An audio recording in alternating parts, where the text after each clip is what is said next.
friends, welcome back to my channel. இன்னைக்கு வந்து என்னோட 9 month பேபிக்கான ஹெல்த்தி பிரேக்ஃபாஸ்ட் தான் பார்க்க போறோம்.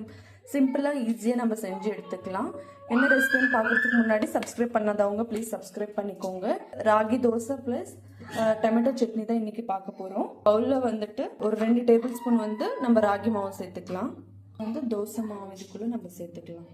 இப்போ இது எல்லாமே வந்து நல்லா மிக்ஸ் பண்ணிக்கலாம். தோசை மாவு கன்சிஸ்டன்சிக்கு வந்து நம்ம ராகி மாவு சேர்க்கறதுனால நிறைய பெனிஃபிட்ஸ் இருக்குது. இது வெயிட் கெயின் நிறைய யூஸ்ஃபுல்லாக இருக்கும். டேஸ்ட்டு கொஞ்சம் டிஃப்ரெண்ட்டாக இருக்கும். உங்களுக்கு சாப்பிட்றதுக்கும் நல்லா இன்ட்ரெஸ்ட்டாக சாப்பிடுவாங்க. ராகி மாவு சேர்க்குற இடத்துல வந்து நம்ம கீரை சேர்த்துக்கலாம், கேரட், பீட்ரூட் இந்த மாதிரி நிறைய ஐட்டம்ஸ் நம்ம இதுக்குள்ளே சேர்த்துக்கலாம். நான் இன்னைக்கு வந்து ராகி மாவு சேர்த்து கொடுக்க போகிறேன். ஒரு 5 மினிட்ஸ் நல்லா வந்துட்டு நம்ம ஊற வச்சோன்னா தோசை வந்து நல்லா சாஃப்டாக வரும். ஏன்னா நம்ம ராகி மாவு சேர்த்துருக்கோம். அதனால இப்போ 5 மினிட்ஸ்க்குள்ளே நம்ம வந்து சட்னி ரெடி பண்ணிக்கலாம். சிம்பிளான சட்னி. சட்னிக்காக வந்துட்டு நான் வெங்காயம், பூண்டு, ஒரு பெரிய சைஸ் டொமேட்டோ, கொத்தமல்லி, கருவேப்பிலை எடுத்துருக்கு. இது எல்லாமே வந்து நம்ம ஃப்ரை பண்ணிக்கலாம். அதில் வந்து கொஞ்சமாக நெய் இல்லைன்னா எண்ணெய் சேர்த்துக்கலாம். 1/4 டேபிள் ஸ்பூன் உளுந்து, ஒரு 1/4 டேபிள் ஸ்பூன் கடலைப்பருப்பு, கட் பண்ணி வச்ச வெங்காயம், பூண்டு, கருவேப்பிலை எல்லாமே சேர்த்துக்கலாம். எல்லாமே சேர்த்து நம்ம நல்லா ஃப்ரை பண்ணிக்கலாம். இப்போ வந்து கட் பண்ணி வச்சு டொமேட்டோ சேர்த்துக்கலாம். எல்லாமே வந்து நல்லா ஃப்ரை பண்ணிக்கலாம். ஒரு 4லேருந்து 5 மிளகு சேர்த்துக்கலாம். கொஞ்சமாக வந்து மஞ்சள் தூள் சேர்த்துக்கலாம். இப்போ வந்து கொஞ்சமாக கொத்தமல்லி இதுக்குள்ளே சேர்த்துக்கலாம். சேர்த்து ஃப்ரை பண்ணிவிட்டு நம்ம வந்து கேஸ் வந்து ஆஃப் பண்ணிக்கலாம். ஆறுனதுக்கப்புறமா வந்து நம்ம மிக்ஸி ஜாரில் சேர்த்துக்கலாம். ஒரு சின்ன சைஸ் அளவுக்கு வந்து இஞ்சி சேர்த்துக்கலாம். 1 இயர் ப்ளஸ் பேபிஸாக இருந்தால் சால்ட்டு சேர்த்துக்கோங்க. நான் சால்ட்டு சேர்க்கலை. இப்போ வந்து இது நல்லா பேஸ்ட்டாக அரைச்சி எடுத்துக்கலாம். ஒரு தண்ணி கன்சிஸ்டன்சிக்கு வேணும்னா கொஞ்சமாக தண்ணி சேர்த்துக்கலாம். சேர்த்துட்டு நல்லா இப்போ வந்து பேஸ்ட்டாக அரைச்சி எடுத்துக்கலாம். ஒரு பேனில் வந்து நம்ம தோசை செஞ்சு எடுத்துக்கலாம். கொஞ்சமாக வந்து கீ இல்லைன்னா கொஞ்சமாக வந்து நெய் ஸ்ப்ரெட் பண்ணிக்கலாம். நெய் ஸ்ப்ரெட் பண்ணிவிட்டு ஒரு பிளேட் வந்து நல்லா க்ளோஸ் பண்ணி வச்சுக்கலாம். அப்போ தான் நல்லா வேகும் ராகி மாவு எல்லாமே. இந்த மாவெல்லாம் நல்லா கிளியர் ஆனதுக்கப்புறமா வந்து நம்ம திருப்பி போட்டுக்கணும்.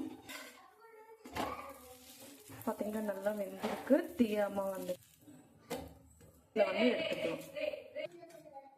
நல்லா வந்து பேஸ்ட்டாக அரைச்சி எடுத்துக்கிட்டோம். இப்போ வந்து இந்த அளவுக்கு வந்து நல்லா பேஸ்ட்டாக அரைச்சி எடுத்துருக்கேன். இப்போ வேணும் நம்ம அப்படியே டைரெக்டாகவும் நம்ம ஃபீட் பண்ணிக்கலாம். இல்லைன்னா நம்ம வந்து தாளிச்சுட்டு கூட நம்ம கொடுத்துக்கலாம். நம்ம செஞ்ச பேன்லவே வந்து கொஞ்சமாக வந்து எண்ணெய் இல்லாமல் நெய் வந்து ஏதாவது ஸ்ப்ரெட் பண்ணிவிட்டு நம்ம கொஞ்சமாக கடுகு சேர்த்துக்கலாம். நம்ம சட்னி வந்து இதுக்குள்ளே போட்டுக்கலாம். லைட்டாக தீஞ்சிடுச்சு. நீங்கள் பார்த்து பண்ணிக்கோங்க.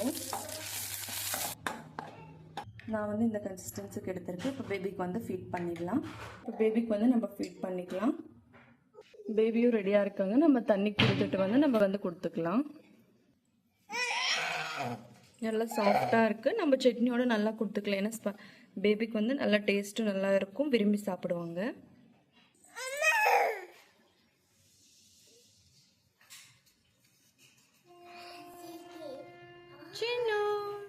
பேபியும் நல்லா வந்து சியூ பண்ணி சாப்பிட்றாங்க. விரும்பி சாப்பிடுவாங்க. இந்த மாதிரி ஸ்பைஸ் எல்லாமே நம்ம சேர்த்து கொடுத்தோன்னா பார்த்தீங்களா நல்லா சியூ பண்ணி அந்த டேஸ்ட் வந்து நல்லா அப்சர்வ் பண்ணி சாப்பிட்றாங்க.